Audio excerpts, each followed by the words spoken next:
Welcome. My name is Steve Menow. I'm the president of the Mystic River Historical Society. It's great to see so many people here. This is the first talk of our 2025-26 season. I'll mention the upcoming talks in a minute or so. Before we get started, I want to recognize, where's Tim DeBell? There you are. Stand up, Tim. Tim is the commissioner of the Mystic River Park Commission, and I'm sure Marilyn will make reference to this, but this Saturday we're going to be unveiling a panel that describes the Copthall Lumber Company, as well as a plaque that acknowledges the contribution of the Mashantucket Pequot tribes. That's at 1 o'clock at the park this Saturday, and Tim and I will be there on the ground. So, thank you, Tim. Good to see you here. Before I tell you what the upcoming talks are, just a couple of comments. For those of you who are not members, great to see you here. If you like what you see tonight, I'd encourage you to become a member. And I actually didn't print enough membership applications. I was going to say you could pick one up on the way out, but next time we'll print some more. So that's a good sign. And if you didn't get one and you're interested, you can go to our website, you can download it, you can call our office, whatever. But it'd be great to have you join our numbers. We've been around since 1973. We have approximately 300 members, and it's great to have some more. Now for those of you who are members, just a bit of a plea. We're a little short-handed. I'm starting to sound like a broken record, and that is probably a generational thing that young people don't even know what it means.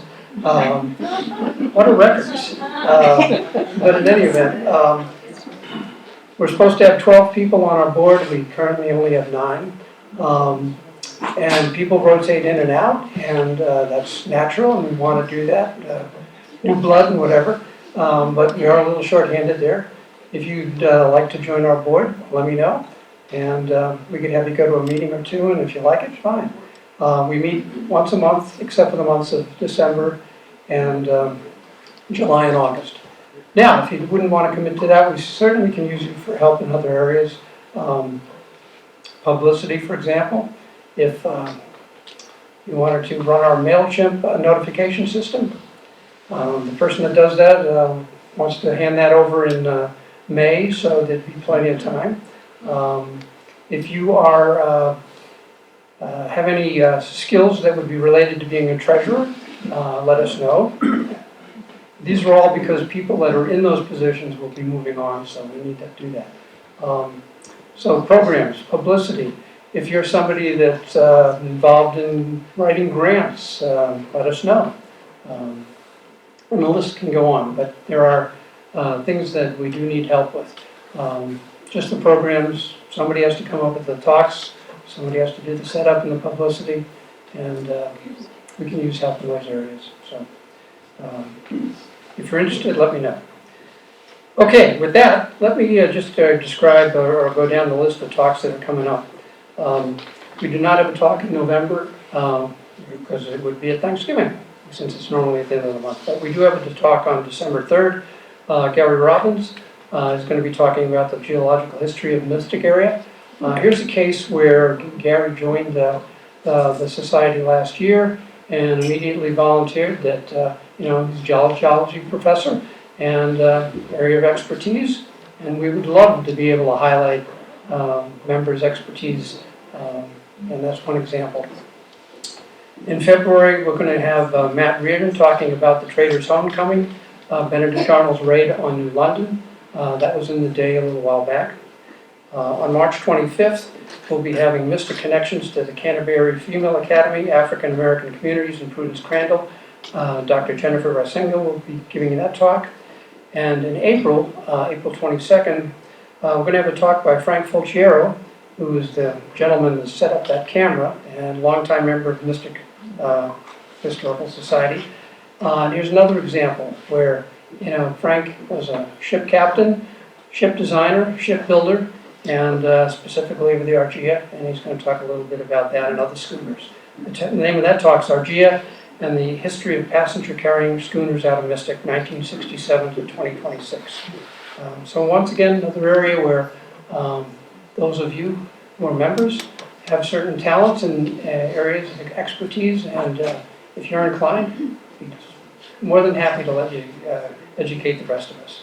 And then for our final meeting, which will be our annual meeting on May 27th, the controversial death of Colonel William Ledyard by John Stewart. You've probably seen some articles in the Day, the Times, the Mystic Press. We were actually going to have John talk to us last December, but the weather was bad and we had to put him off. But there's a case where, in the 250th anniversary of the country, certainly making reference to the Battle of Fort Griswold and Fort Trumbull, certainly relevant. So that's what's coming up, and hope to see you at those future meetings. Okay, without any further ado, Marilyn Comrie, longtime member of the Historical Society, past president, past vice president, stepped down from the board back in May, but her parting words were, "I'm not going anywhere," and she's back. So anyway, but Marilyn, as well as Betsy, was very instrumental in the centennial celebration for the Basket Bridge project, and walking tours. Marilyn's done a lot and continues to do a lot. So with that, Thanks.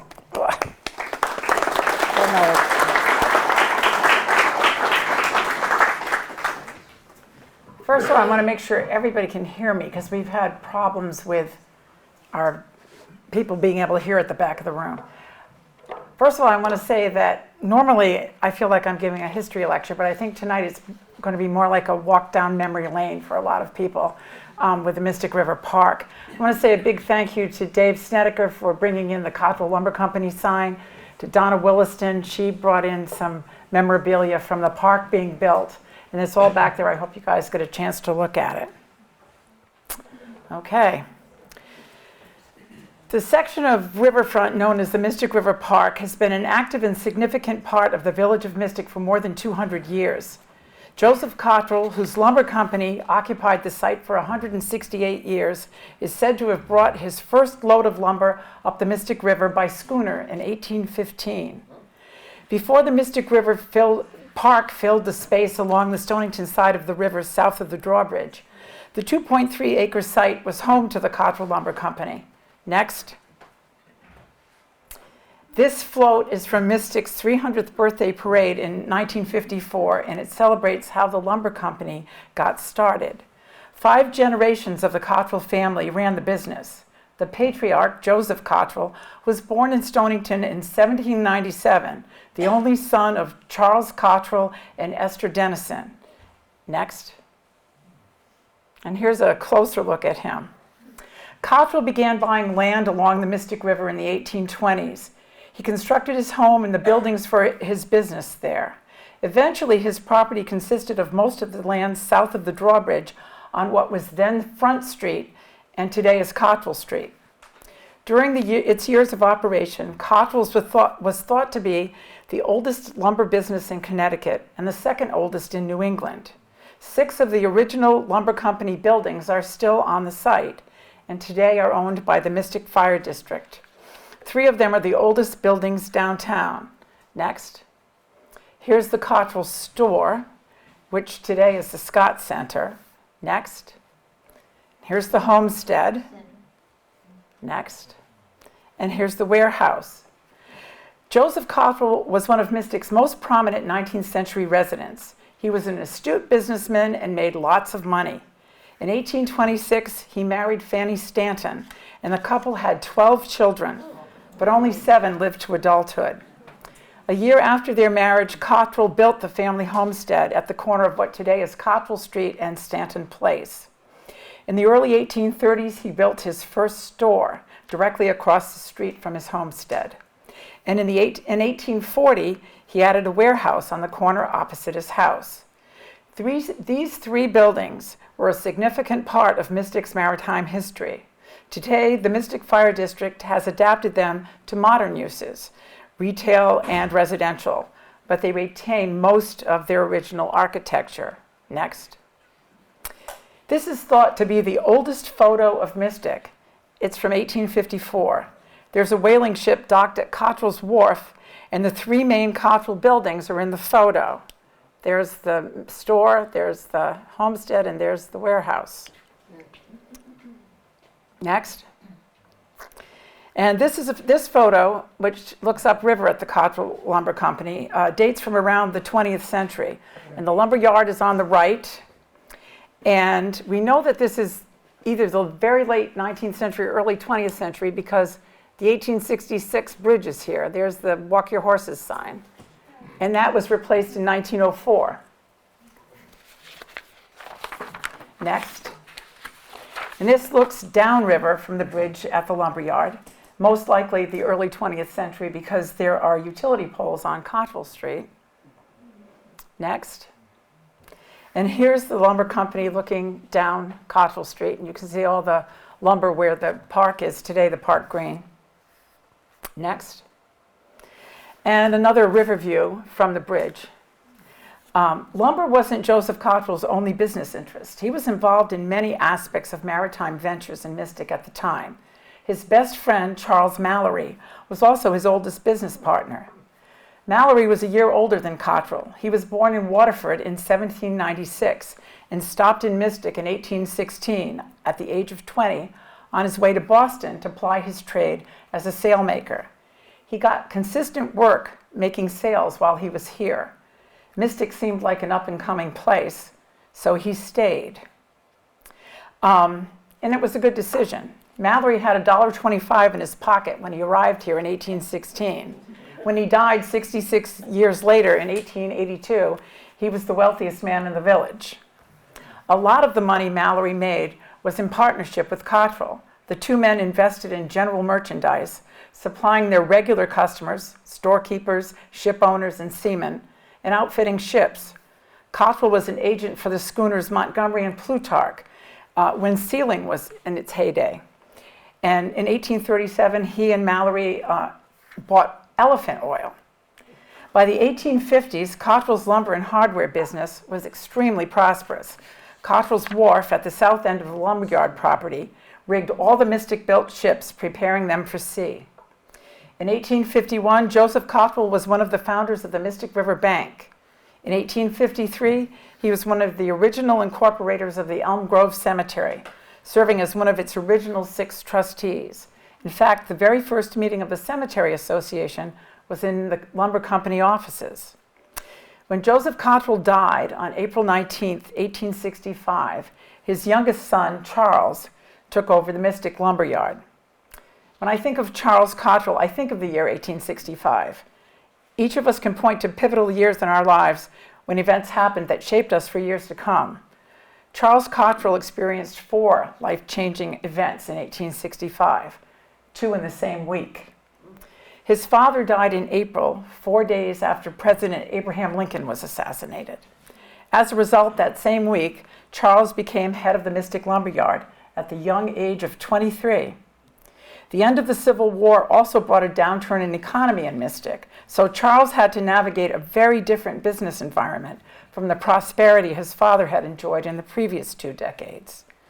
In July 1865, 3 months to the day after Joseph Cottrell's death, his wife Fanny died.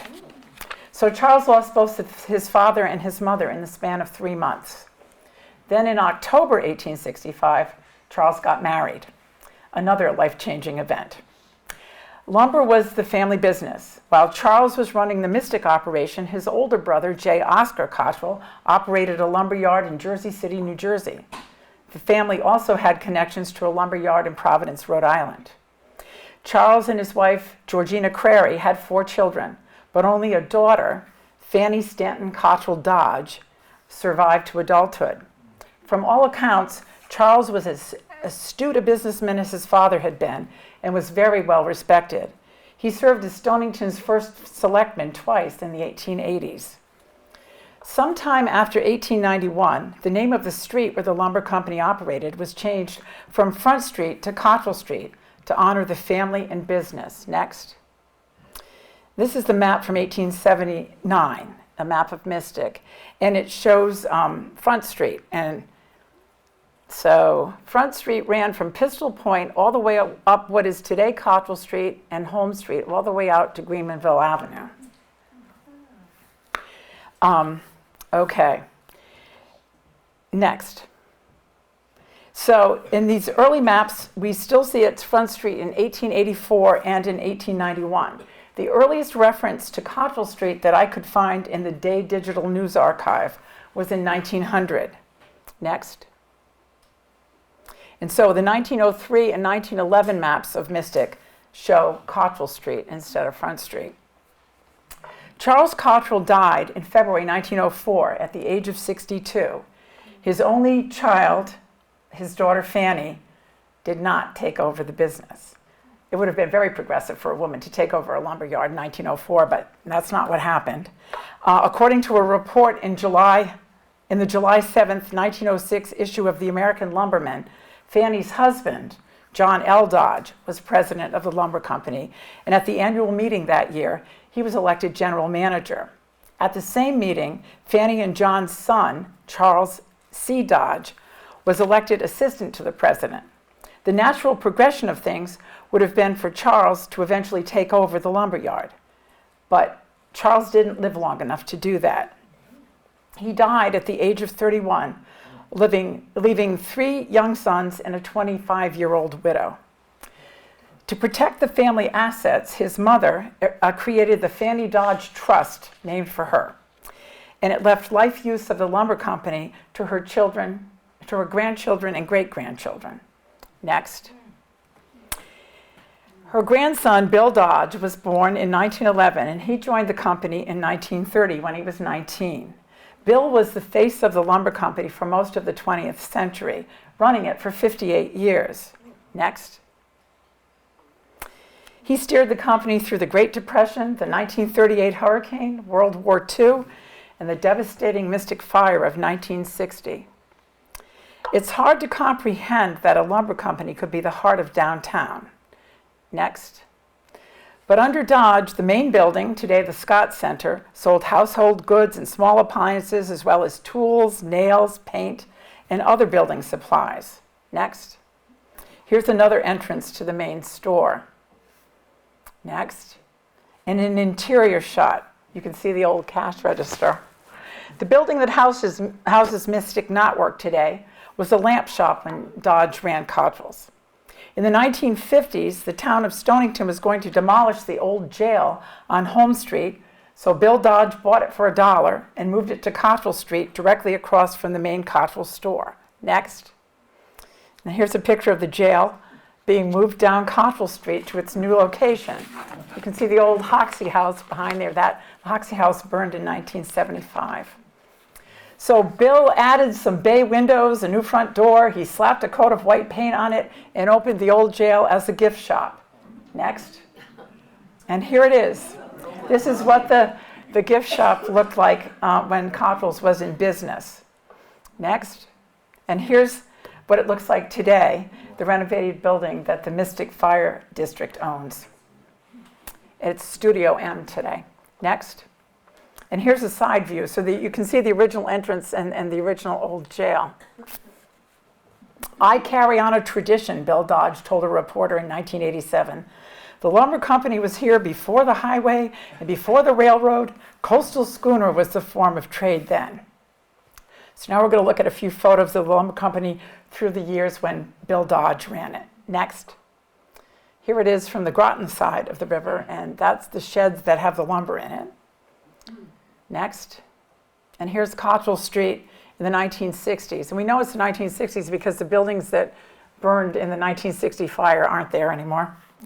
And you can superimpose the park on the green. This is where the park green is today. Next. And here's a picture of the lumberyard from the bridge and all the lumber lined up where the dock and the green for the park is today. Next. This is an aerial view of the lumberyard. This is the lumberyard right here. And we know that this is the 1940s because here's the original B.F. Hoxie firehouse, and the brick one that they built that's there now hasn't been built yet. There's an empty lot. And that brick building opened on Memorial Day, 1948. So we know this has to be before 1947 or earlier. Next. So now we're going to look at a few photos of the Cottrells in the 50s. And I think this is the photo that the Mystic neighbors used for their cover. I recognize this guy in the boat. And that's looking upriver. And you know this is the 1950s because the old movie house is still here. That burned in the fire in 1960. Next. Here's another water view. The thing that's nice, there's the Cottrell hardware store. But the old post boatyard's here too. Next.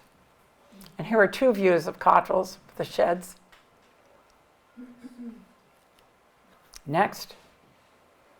And here we are looking upriver again, and the lumberyard's over here, the old movie theater. Next. Here's another view from the bridge,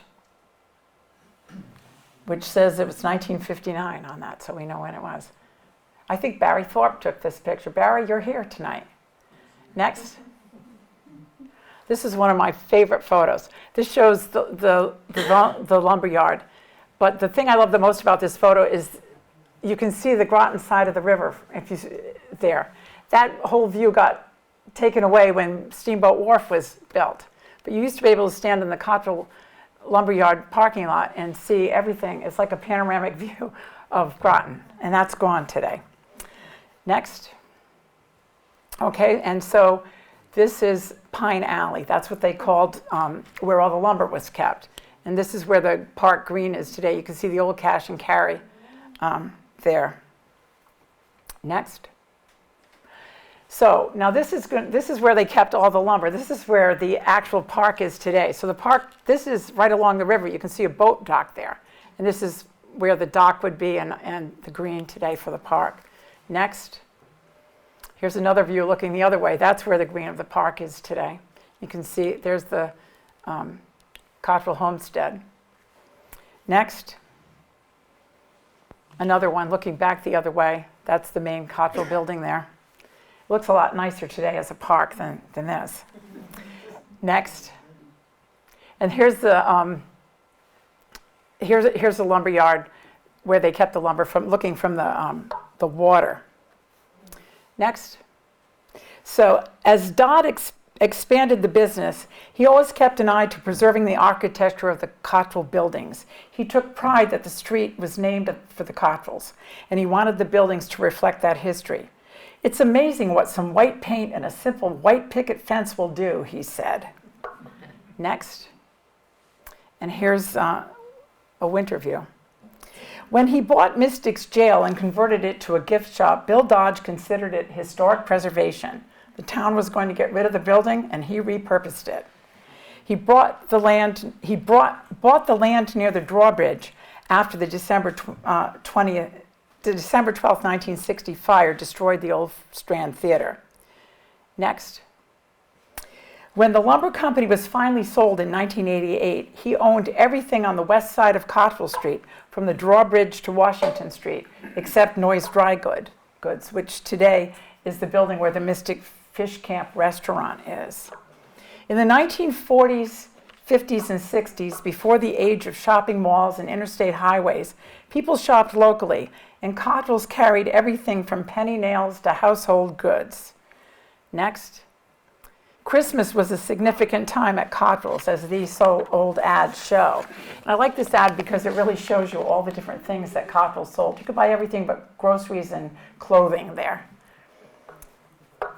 Children who grew up in Mystic during these decades knew that the place to tell Santa what you wanted for Christmas was upstairs at Cottrells. Next. Here's some ads for Cottrells, Christmas ads. Next. And here's Santa. After Dodge sold the property in 1988, some of the longtime employees reminisced about the Santa tradition. Dodge's brother Hamilton played Santa. Mary Del Mastro, who worked at Cottrells for 45 years, told a reporter Santa was among her favorite memories. It was delightful, she said. I can still see those youngsters lined up all the way up the street. Today, the Mystic River Park carries on that tradition. The day after Thanksgiving, Santa arrives at the park to listen to what the children want for Christmas.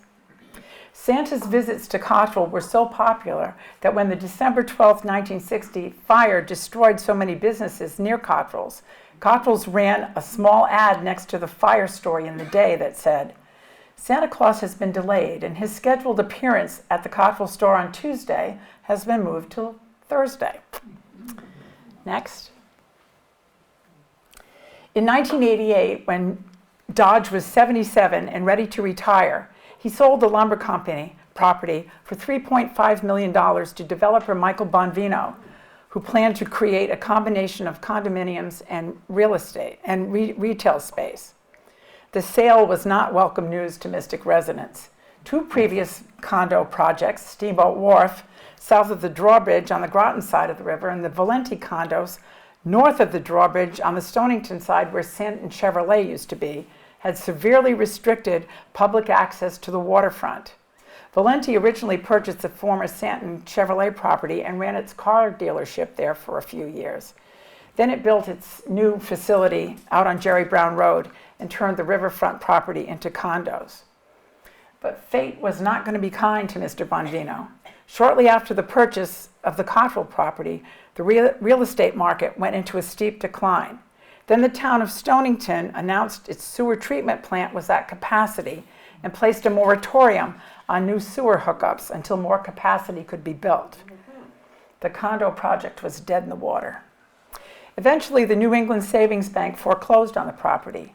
When the bank failed in 1993, the Federal Deposit Insurance Company took over the property.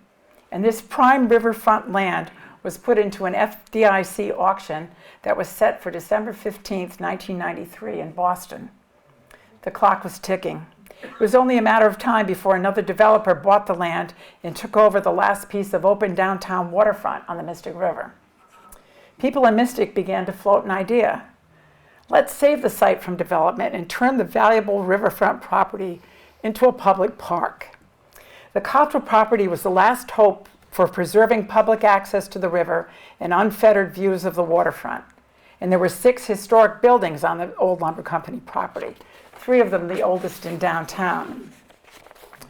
By tradition, the Mystic Rotary Club held its Lobster Fest at the old Cottrell property every year. At the 1993 fest in August, someone suggested to Rotary Club President John Butler that Mystic should go to the FDIC auction and buy the property. It would be a leap of faith because there was no money to buy it, no authority to own it, and no organization to spearhead the purchase. How in the world could they pull it off in 4 months? Butler was game, and he became the prime motivator for the endeavor. He knew it would be a heavy lift. But sometimes all the stars align, and they aligned this time. Butler was a Farmington native. He was a Yale graduate who spent his career in education, teaching at schools in Washington, D.C. and Massachusetts. He moved to Mystic in 1989 and quickly became involved in community outreach and civic organizations, key among them the Mystic Rotary Club. As Butler picked up the mantle to make the park a reality, he noted that everyone agreed on 3 things. First, there would never be another opportunity like this. Second, the economy would recover and real estate prices would go up. And third, even if they lost their bid for the property, they would have formed a community organization that could influence what happened to the land, whoever owned it. The Downtown Mystic Park Association was formed with Butler as president, and the race was on. The first order of business was to find a legitimate entity to own and run the property. The problem? Mystic's not a town, it's a zip code. It has no government, and it straddles 2 towns who more often than not are at odds about downtown Mystic, especially when it comes to spending money there. So who would take ownership of the park? In September 1993, Mystic native Mark Turner found the solution, the Mystic Fire District. It, like Mystic, straddles the river. Turner suggested the fire district could form a park commission. He based his idea on the Noank Park Commission, which oversees the village park there. With a model for running the park, they now had to find the money to buy it. It seemed insurmountable. With less than 2 months until the auction, there wasn't time to do a fundraiser or apply for grants. The group needed $50,000 to even bid at the auction. Someone suggested they ask the Mashantucket tribe, whose Foxwoods Casino had opened the year before and was making money hand over fist. Congressman Sam Gadenson visited Mystic shortly afterward and was given a tour of the property. He agreed to try to help get the Mashantuckets on board. A week later, the Downtown Park Association received an invitation to meet at Gadenson's office with Mashantucket Tribal Chairman Skip Hayward. Hayward had grown up locally, and he had warm childhood memories of the Cottville Lumber Company. He brought the proposal to the Tribal Council, and it unanimously agreed to lend the association as much money as it needed to buy the property. Now, they had to bring the proposal before Fire District voters, who had not looked kindly on quality of life expenditures in the past. The association was asking Fire District taxpayers to approve a $1.5 million bond issue that would raise taxes 1/2 to 3/4 of a mil for the next 20 years. Volunteers canvassed the district promoting the park. John Butler made his pitch.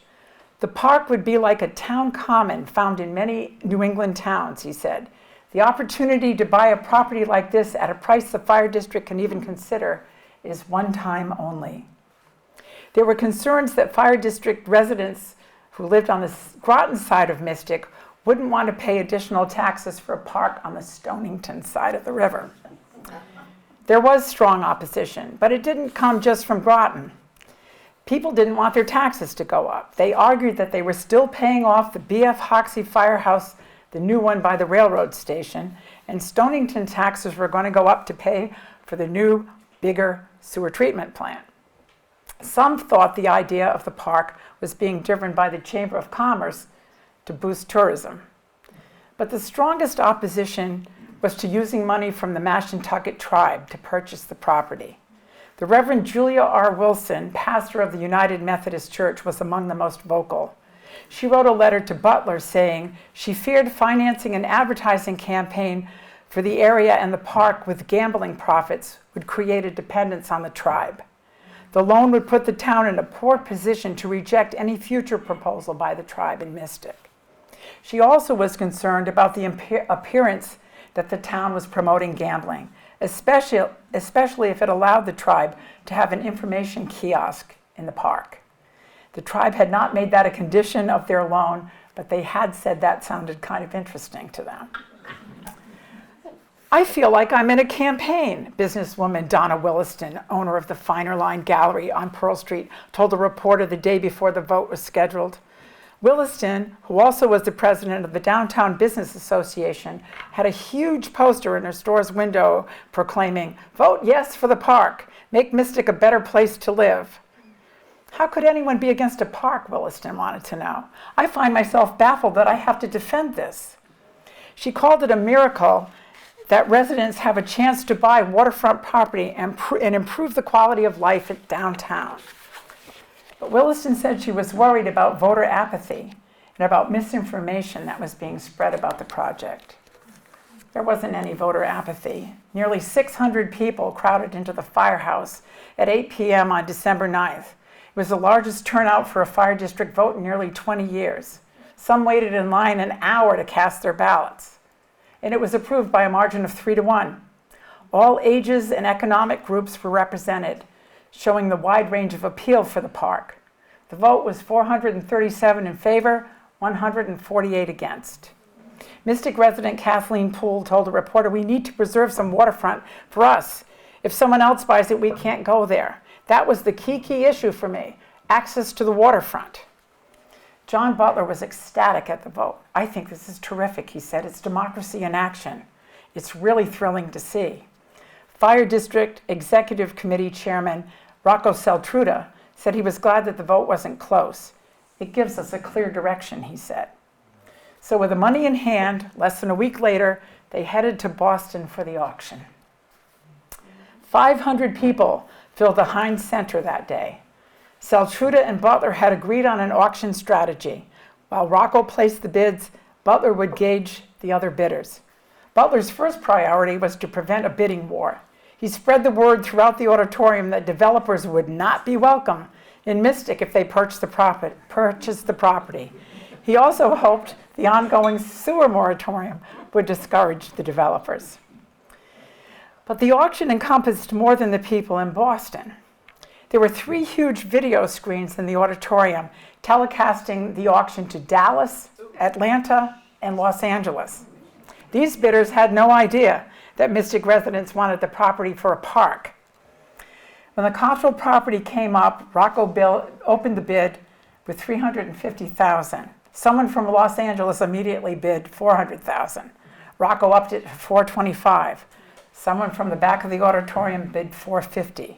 Rocco upped it another $25,000 and continued to do so as long as there were bidders. The bidder at the back of the auditorium got word that Mystic wanted the property for a park, and he dropped out.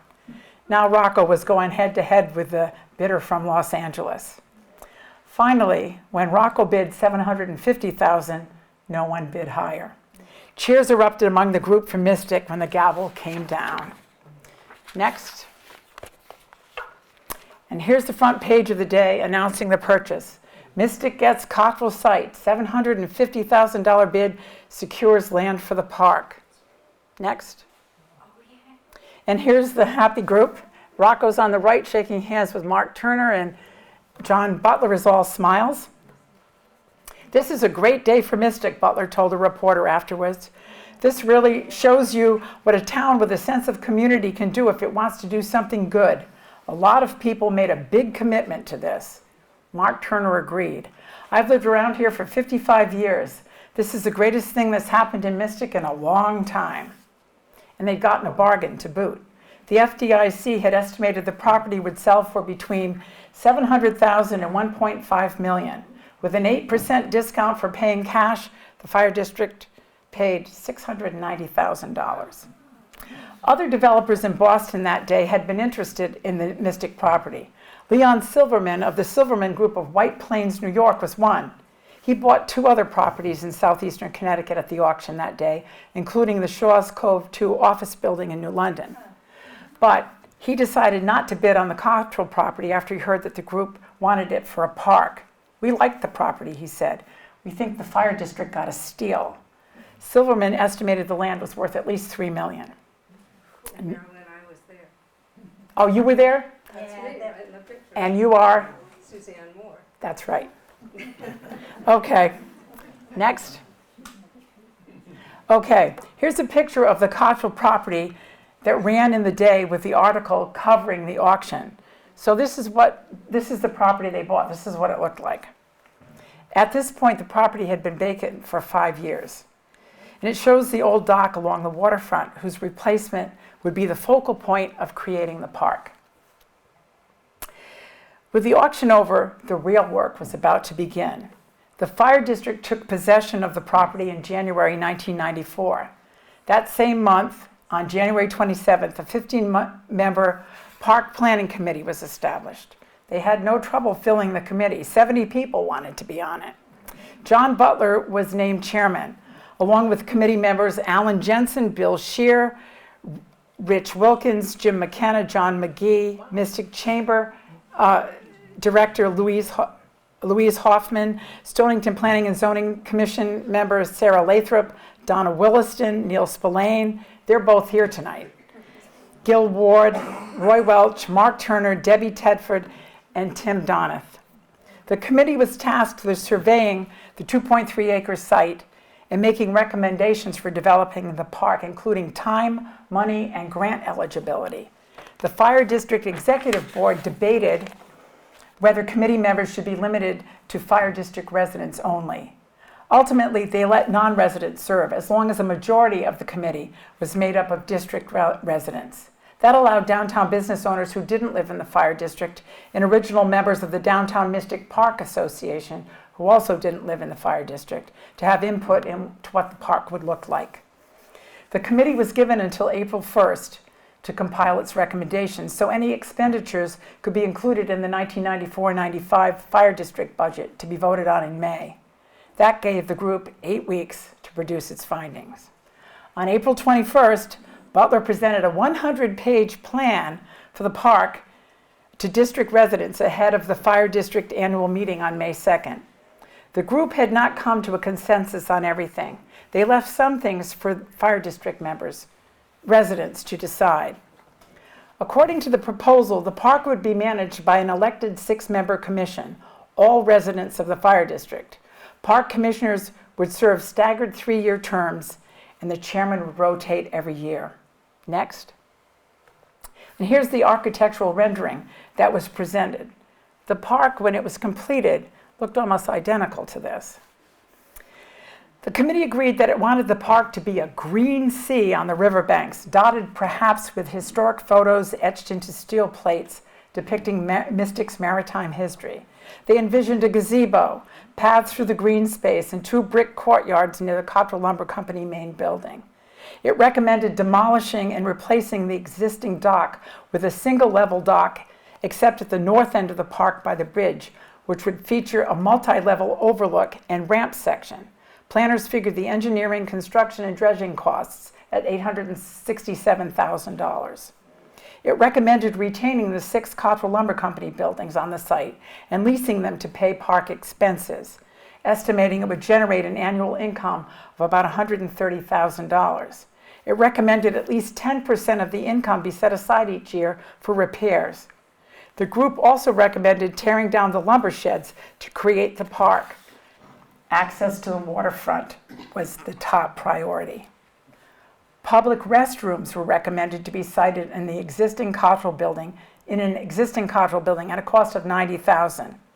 The popularity of the movie Mystic Pizza greatly increased the number of tourists downtown beginning in 1988.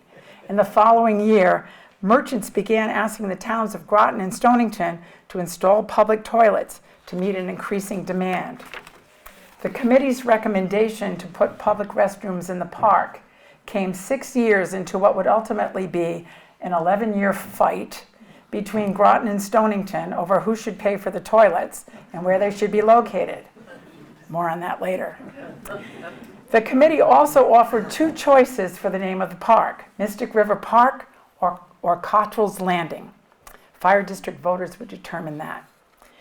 The planning committee wrestled with whether to put a basketball court or skateboarding area in the park and couldn't come to a consensus. Some said they didn't want so much blacktop and what was supposed to be a green sea.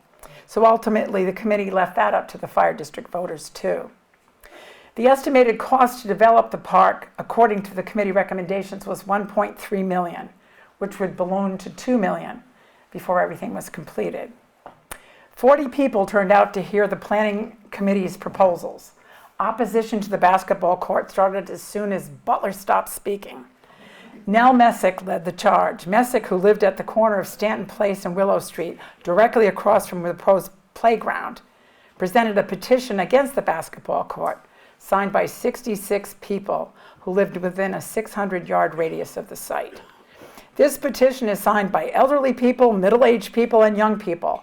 All they want to do is preserve the green for their children and grandchildren, Messick said.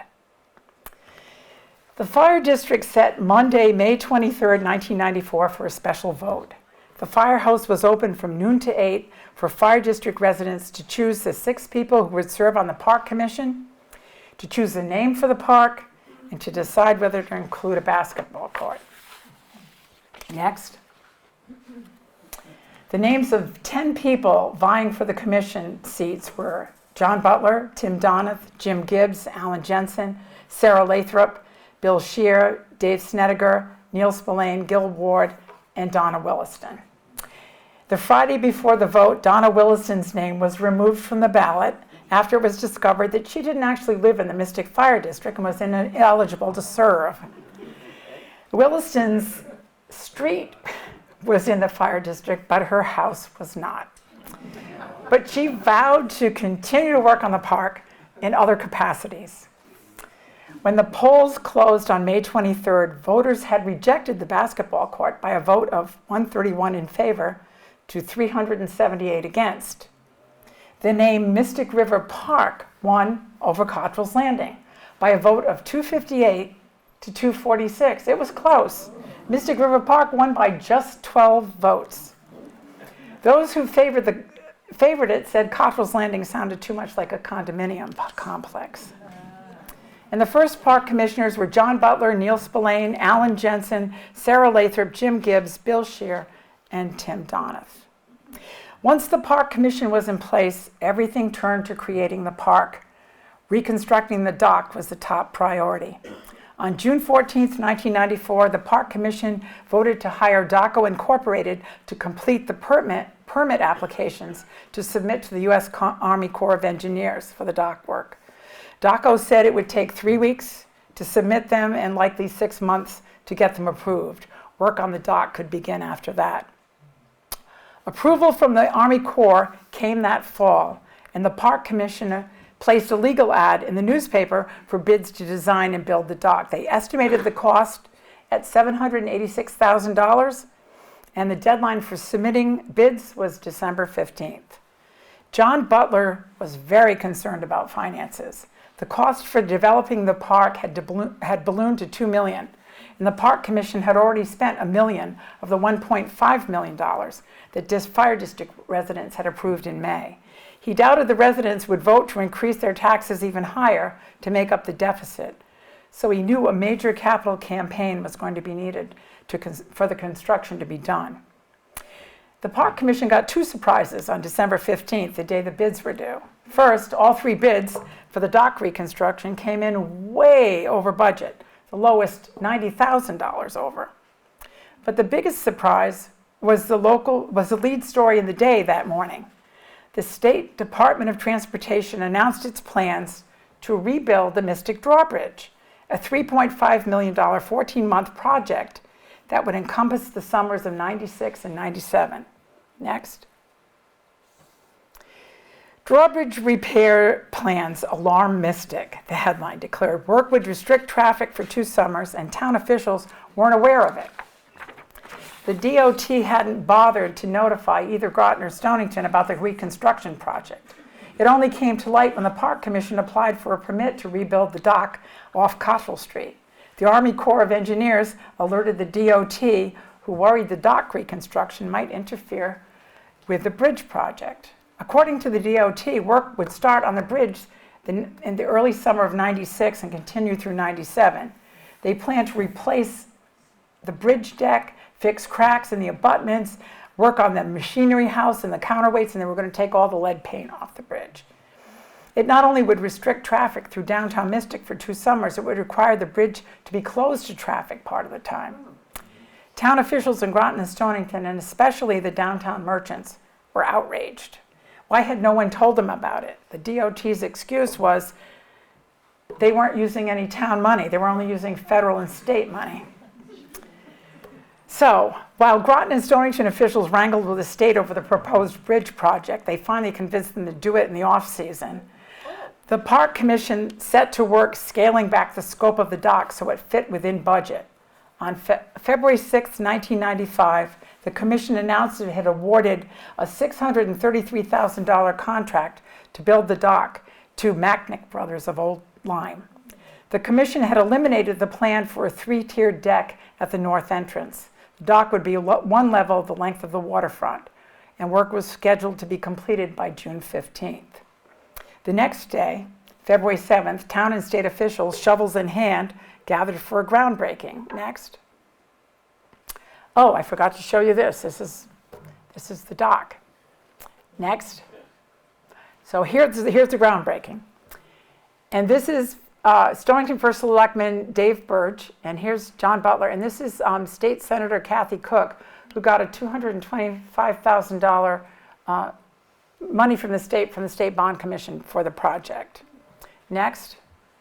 And here's State Representative Lenny Winkler with her shovel. She represented Groton, and Rob Simmons, who's next to her, represented Stonington. He was a state representative then.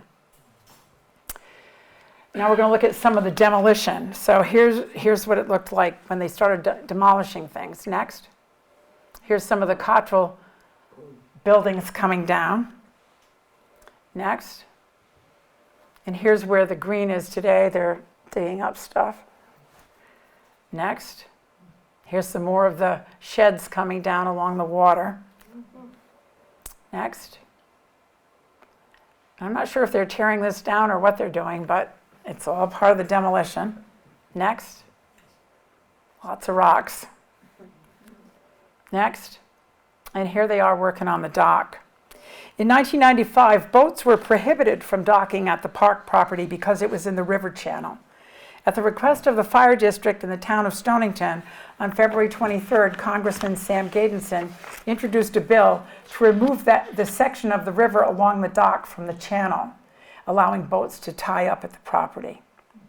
On February 24th, Donna Williston was named to head a capital campaign to raise $400,000 for landscaping and creating the rest of the park beyond the dock.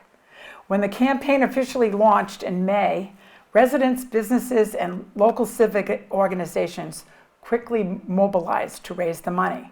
By August 1st, the campaign had raised more than $300,000, 75% of its goal. Nearly every civic organization in Mystic got involved. $89,000 came from people or groups.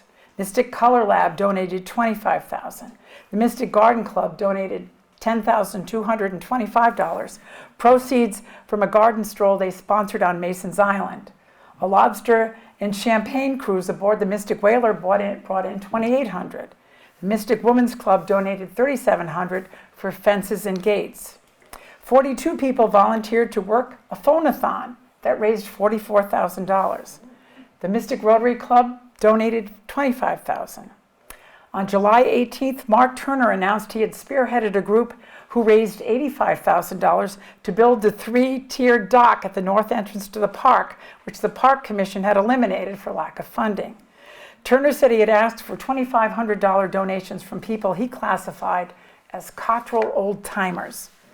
These were longtime customers of Cottrell's and friends of Bill Dodge. I was absolutely astounded by the response, Turner said.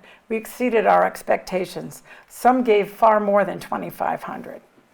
He said a bronze plaque with the names of the contributors would be put on the dock site. Next. And here it is. It needs to be cleaned. It's been there for 30 years. But up until the thing that we're going to unveil on Saturday in the park to the Cottrell Lumber Company, this had the only reference to Cottrell Lumber Company in the entire park. Meanwhile, Donna Williston began soliciting residents to become plank holders. Next. According to ancient maritime tradition, the members of the first crew of a newly constructed ship were entitled to call themselves plank holders. They were the ones who brought the ship to life. Plank holders of the Mystic River Park would be those who contributed $350 or more to build the park. Next. And this is the plaque for the plank holders, which sits outside the entrance to the park offices. It's a horrible picture because they have plexiglass or something on it. So no matter how you take the picture, this is what you get. But I will tell you there are 282 names on there. And if each of them gave the minimum $350, it raised $98,700. In May 1995, 1,500 copies of a small 32-page booklet promoting the park to raise more money circulated through Mystic, and the park committee and Donna Williston found themselves in the hot seat over it. Day columnist Steve Schlossberg criticized the booklet for its prose. It praised everyone involved in the park project, from John Butler to the fire district residents who voted for the project, and waxed poetic about how everything in Mystic started with a dream. Mystic Seaport, the Mystic and Noank Library, and now the park. Why is there no mention of Mashantuckets in this wonderful tale? Schlossberg wanted to know. Without the loan from the tribe, the fire district's hope to buy the riverfront property would have remained nothing but a dream. Williston told Schlossberg the omission of the Mashantuckets, who had been mentioned in other advertising for the park, wasn't intentional. The copy for the booklet was written by an elderly Mason's Island resident who paid for the booklet and wanted to remain anonymous, she said. Didn't anybody else read the copy before it went to print? Schlossberg wanted to know. Williston finally admitted, the bottom line, if it hadn't been for the Pequots, the park wouldn't have happened. A lot of people have a hard time accepting them. We're attempting to acknowledge them. We're going to make sure of that by putting a plaque in the park. From Donna Williston's lips to God's ears in May 1995. Now, 30 years later, In October 2025, the Mashantuckets will finally be acknowledged with a plaque in the park on Saturday.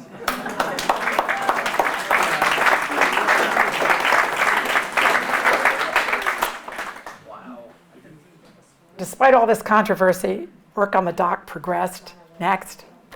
And here we have a couple of pictures of the work on the dock. Next. On May Day 1995, downtown merchants and other business people pledged $1,000 each to pay for a playscape for the playground portion of the park. Next. And here's the playscape today. Next. And here's the plaque commemorating those who gave money to make it possible. It's fun to read this plaque 30 years later because it brings back memories of many of the businesses in Mystic in the 1990s. Two Sisters Deli, The Mixed Bag, Mystic Disc, The Velvet Swan, Why Ever Not, Shells Galore and more, John's Cafe, and Seaport Pharmacy. Next. And here's a sign for the playground. As the park began to take shape and fundraising was successful beyond everyone's expectations, the idea of putting public toilets in the park came to the forefront again. In 1993, the Groton Town Council established a task force and gave it $56,000 to find some place on the Groton side of Mystic for public toilets. The committee spent a frustrating 2 years on the project. Residents on Gravel Street objected to a plan to house the facilities in the sewer pumping station.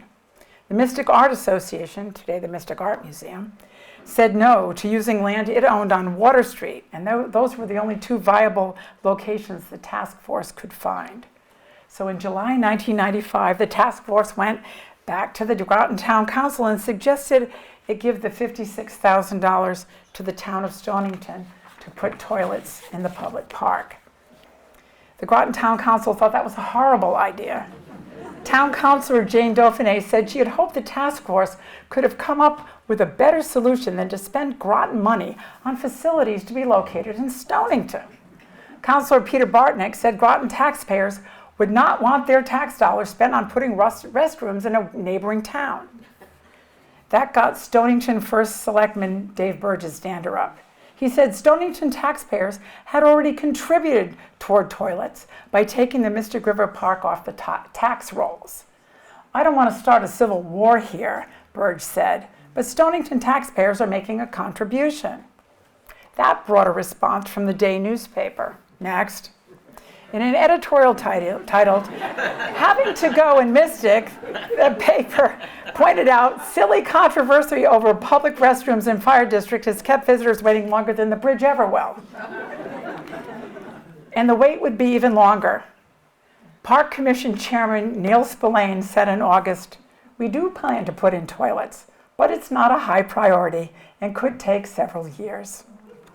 Downtown merchants told the Groton Task Force that many of them were Groton taxpayers and there needed to be public toilets on both sides of the river. So keep looking for a location and spend the $56,000 in Groton. Next. The dock and 20-foot wide boardwalk were completed on time. October 24th, 1995 was set for the grand opening of the park, even though at that point it consisted only of the dock and the beginnings of some landscaping, including the seating of the area where the main green would be. The grand opening was on a Tuesday. Next. And here's the invitation. Next.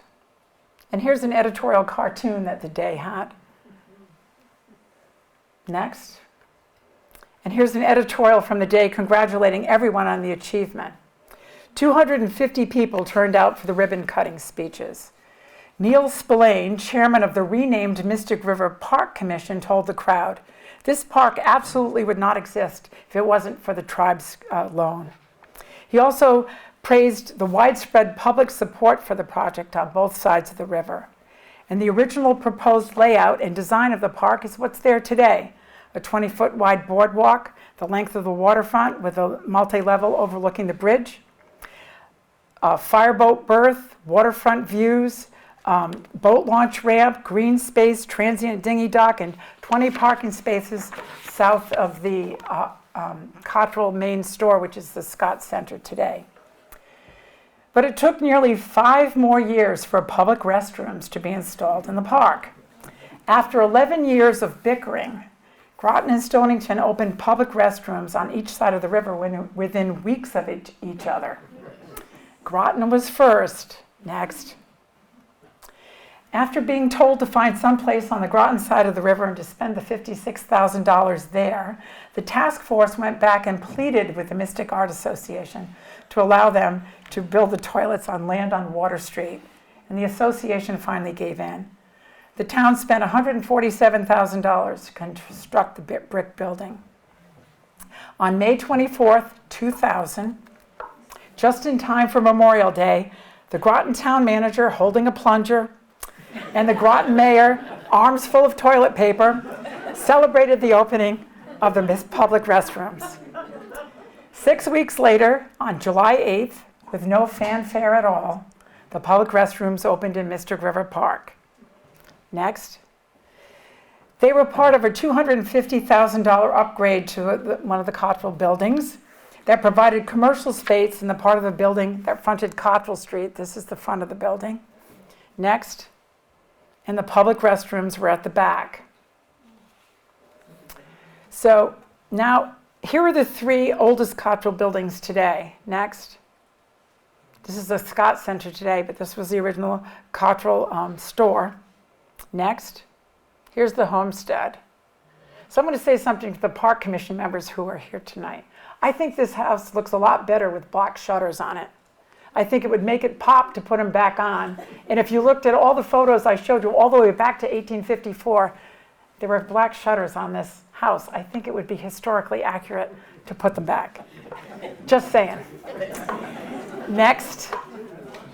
And here is, this is Mystic Knotwork today, and this is what was the original warehouse. Next. And this is another Cottrell building. That's the fudge shop and ice cream store. Next. And here's Cottrell Street today. I took this photo really early in the morning. That's why there's nobody on the street. So it looks like Bill Dodge's belief in the value of white paint lives on. Over the past 3 decades, the park has become the center of Mystic for residents and tourists alike. Next. It provides a place to sit and enjoy the open space and view the river and the drawbridge. Next. It's home to concerts in the summer. Next. Another view of the concerts. Next. The day after Thanksgiving, Santa comes by boat. Next. And here he is in the park, ready to hear what the kids want. Next. Here's the village Christmas tree lit up in the park. Next. This is the Christmas card we created for the centennial of Mystic Drawbridge in 2022, and it was titled Frosty Night at Bascule Bridge, but it could just as easily be Christmas time in Mystic River Park. Next. People crowd the park in the summer to watch the hourly bridge openings and for lots of other activities. Next. I think this is a bed race that was held very early on because the park is brand new. There's no toilets, as you can see, yet, and the old fire station hasn't been converted, and there are no trees here. Next. And for boat parades down the river, people are in the park. Next. And boats tie up at the, this is an early photo too. The park is brand new. Next. And here's another boat park at the park. Next. And I took this one in July. I came walking through the park, and that's the Lady Maryland. It's a floating classroom, and it was there. And so when I came over the bridge, it's a nice picture of the park, too. Okay, so I originally approached the Park Commission in 2019 about celebrating the park's 25th anniversary in October 2020. And I pointed out that there was nothing in the park about the Cottrell Lumber Company and its history, and that the Historical Society wanted to rectify that. We had had high hopes of doing all the things we're doing now for the 25th anniversary, but COVID intervened, and everything was shut down in 2020. Next. The only thing that we had was the banner that the Park Commission put up on the side of the that said celebrating 25 years. Next, so they put one up this year that says celebrating 30 years. And hopefully, it's supposed to be good weather on Saturday, so we'll actually be in the park to celebrate. Next. And this is the graphic panel that we'll be unveiling on Saturday about the Cottrell Lumber Company.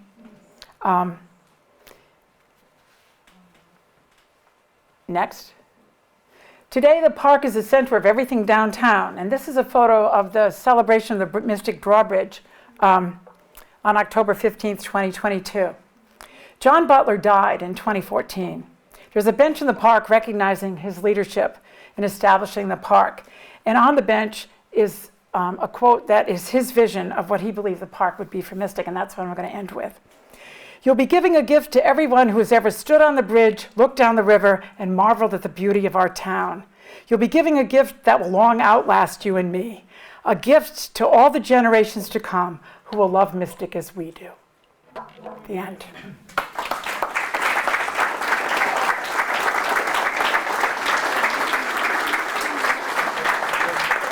I don't know if anybody has any questions. Anybody have any questions? I do want to say, if any of you are fans of Bill Dodge, Bill died in 2012. He was 101. And if you're ever in Elm Grove Cemetery, go to the Cottrell lot and look at his tombstone. It's great. It's like a sarcophagus. He's got his three favorite things on it. At the top is a picture of the Cottrell hardware store, the original store, and it says 1815, 1988. In the middle are sheep, because if anyone knows him, he kept sheep. He loved sheep. At the bottom is his sailboat, because when he wasn't at Cottrell's, he was sailing. So next time you're in Elm Grove, go see that. That's it. Questions? Marilyn, outstanding. Oh, thanks. Thank you very much. And there you go. Oh, I don't want that. Now you got it now. Is there any place for me to sit? We'll see you